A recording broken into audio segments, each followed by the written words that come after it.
It's amazing to think just how far along humanity has come. A profound impression is created when visiting a site of ancient habitation. This impression usually sticks around for a while. Recently, I was invited to join a seismic survey vessel in the North Sea. Seismic survey vessels represent an amazing application of technology, using sound to penetrate the earth kilometers deep to find oil, which is what the world runs on for now. Because I am based in Namibia, a few international flights were necessary. The technology in air travel is every bit as amazing as the technology used in the oil industry, just a little different.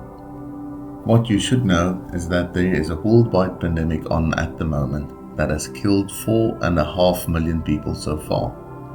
It is pretty serious stuff. We are fighting it with technology, both new and old.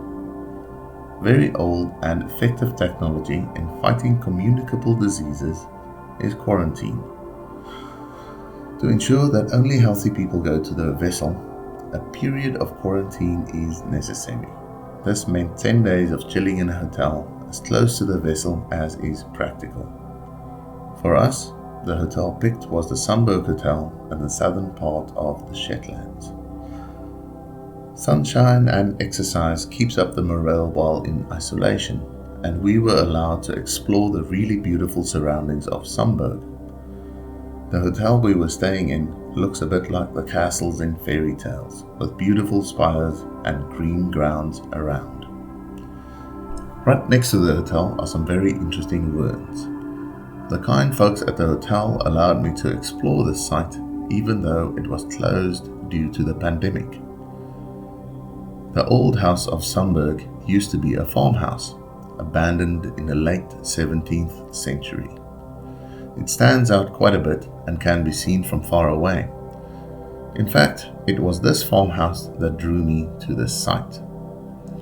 Apparently, the old house of Sandberg was the only visible feature until a storm in the late 19th century exposed some older ruins. Formal archaeological excavations started in 1925 and Bronze Age relics were soon discovered. This work revealed a complex sequence of constructions from different periods. Buildings on the site include the remains of a Bronze Age smithy, an Iron Age broch and roundhouses, a complex of Pictish wheelhouses, a Viking longhouse, and of course the medieval farmhouse. No further excavations have been undertaken since the early 1950s and no radiocarbon dating has been attempted. The structures of the Bronze Age in Scotland, which was between 2800 BC, represent the earliest structures at Jarlshof, with some Neolithic findings in between.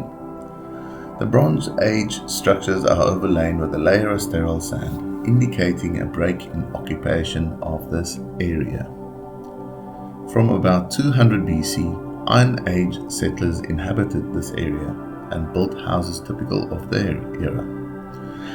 It is believed that the Norse inhabited this site from the 9th to the 14th centuries, again building houses in their own style, with rigid timber frames instead of the thatched roofs of the earlier inhabitants.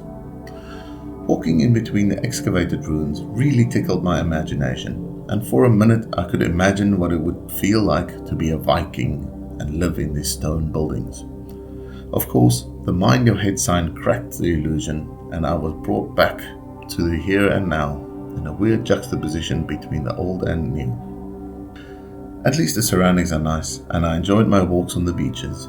Very soon the quarantine was over and we could get back to work, mapping oil fields for multinational oil companies spanning the globe.